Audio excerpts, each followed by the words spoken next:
Election day now, what, 18 days away, and both candidates were out on the trail, as were their top surrogates today.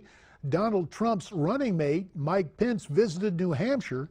Hillary Clinton's vice presidential candidate, Tim Kaine, is in Pennsylvania, along with the current vice president, Joe Biden. Hillary, for her part, in Cuyahoga County, Ohio, that's Cleveland. But even President Obama was out campaigning, which Mr. Trump made sure to point out earlier today at his own event in Fletcher, North Carolina. We have a president, all he wants to do is campaign. His wife, all she wants to do is campaign. Why is Obama campaigning? He ought to be out working. He ought to be out. Right?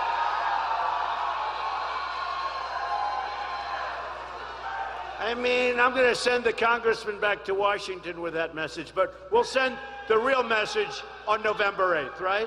We'll send the real message on November 8th. Let's welcome in our political panel tonight to discuss all of this. Skyping in from Atlanta, the founder of the Women Vote Trump PAC, Amy Kremer, and from Newsmax, Washington, Barrett Holmes Pitner. Barrett's a columnist for the Daily Beast, and our thanks to both of you for your time tonight on Newsmax Prime. So, Hillary Clinton has a bunch of surrogates out taking after Mr. Trump in 6 battleground states. We did point out, to be fair, Hillary was spending time preparing for the debate. She went to Ohio today.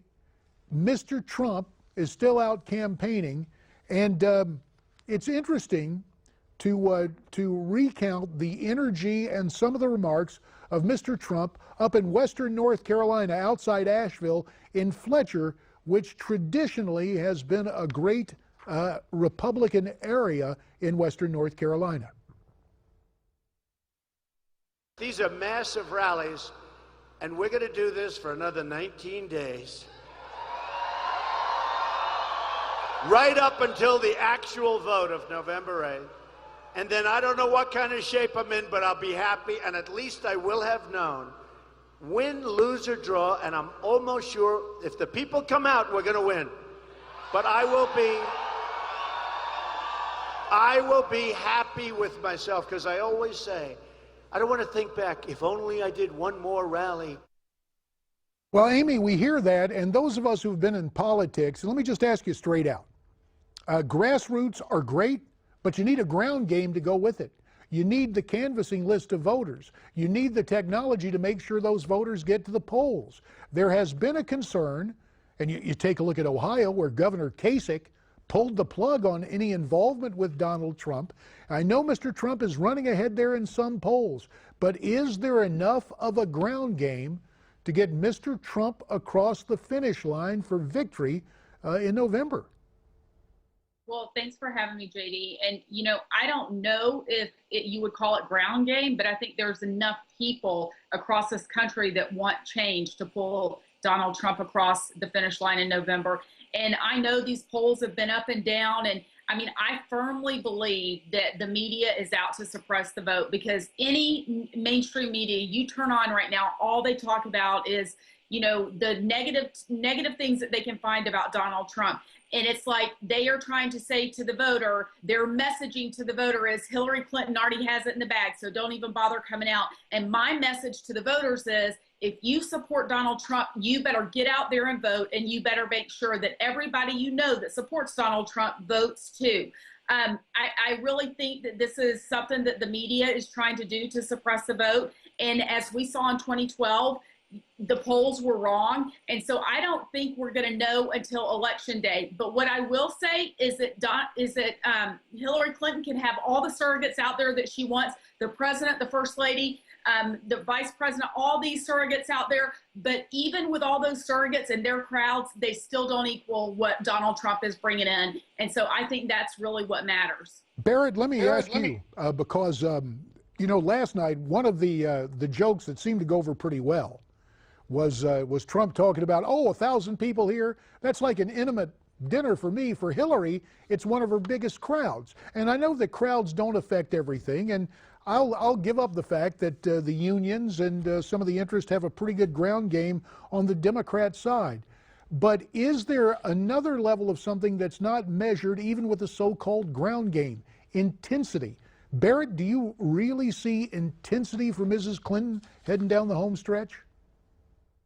Well, I think when you compare the intensity from Mrs. Clinton's, the Democrats to the Republicans this election have been really, really intense for Donald Trump to a degree that's actually scared a fair amount of Americans. So intensity, yeah, they have a lot of intensity, but democracy isn't about how intense one person is compared to another. It's about if you can get people to show up to the polls and vote. And Donald Trump clearly does not have the ground game to compete with the Democrats right now. Hillary Clinton has been working to get people registered to vote. They've been tackling so many issues, going out to the area that Obama had a lot of people show up to vote in 2008, 2012. So, ground game wise, the Democrats are really far exceeding Donald Trump. Intensity wise, yeah, he definitely has some very, very intense supporters, but their vote counts just as much as someone whose vote, they're not as intense or, rabid for their candidate. JD, can I also remind you that Donald Trump was also the one that everybody kept saying it was a spring fling and a fall fling and he wasn't going to make it. And then he beat every one of those candidates fair and square. And look at where we are now. Who would have ever thought we'd come this far? And it's not like there's this huge gap in the polls. I mean, if you look at all these battleground states, the state polls, the ones that really matter, either Donald Trump's ahead in Ohio or these other polls, it's 1 and 2 points within the margin of error. So this race is still up for grabs. Funny you should mention those swing states. Let's take a look at some of the latest polling, and we have the map that lays it out for us. Trump leads in all-important Ohio. No Republican has been elected president without Ohio, and he leads there in the Buckeye State, albeit narrowly, by 1 point. Hillary leads by 7 in Pennsylvania, by 9 in Virginia, home of her running mate Tim Kaine. One poll has her up by 3 in North Carolina, but as a native North Carolinian, I'm not so sure about that. And 4 points in Florida. Now, earlier today, I asked pollster John Zogby about those polls. Let's listen to what he said, then we'll get your reaction. Nothing. It means that she is ahead today. In Pennsylvania, as much as 6 points. In North Carolina, as much as 1 or 2 points. That's today.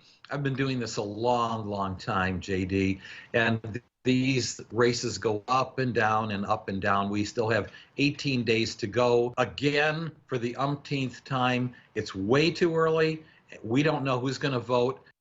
And when we listen to John Zogby, a guy who thought that Donald Trump was, as you say, Amy, a spring fling about 18 months ago, to say, look, we can expect to see polls all over the place for the next couple of weeks, I would imagine Trump supporters are heartened by that acknowledgement.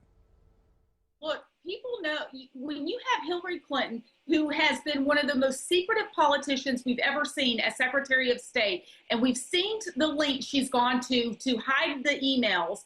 And if she becomes president of the United States, she's going to be even more secretive as the most powerful person on earth, the world leader. I mean, she's in a system that has been good to her for 30 plus years. Do you really think she's going to change that system?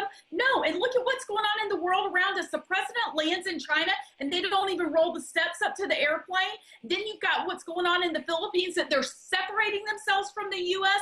I mean, this world is a mess, and a lot of it is attributed to her foreign policy. And anybody that wants to continue down that path, by all means, vote for Hillary Clinton. But most Americans want change, and they realize what's going on, and they know that the only way to get that change is to vote for the outsider, the true candidate that will change things, and that's Donald Trump. Yeah, so last time I checked, we were talking about swing states here, and it looks like from the polls right now that Donald Trump isn't doing well in these very important swing states. Ohio is the closest one that he has, and the governor of Ohio, a Republican, has already said he doesn't want to campaign or he hasn't endorsed or done anything in favor for Donald Trump. So objectively speaking, this is not good news for the Trump supporters or the Trump campaign. With less than 3 weeks out before the election, you will want better news than this. And frankly, if you look at how the polling has gone for the last month, 2 months, Donald Trump was closing in on Hillary Clinton prior to the debates. But once America got to see him in person 3 times in a row, got to get an idea of Donald Trump, got to see what his positions were, what his policies were, what his temperament was, he has been falling in the polls ever since. So the trends that are showing right now, they are not boding well for Donald Trump, and everyone in the Trump camp should be concerned. We can go on rants I tell you what, about we will take that to heart, whatever and if we want. we will take that to heart. And Barrett, we will say that we'll bring both you and Amy back as the campaign continues on over the next couple of weeks and see if the trends remain that way. Up next, stories that are good fodder for the water cooler. It's The Wire when we come back.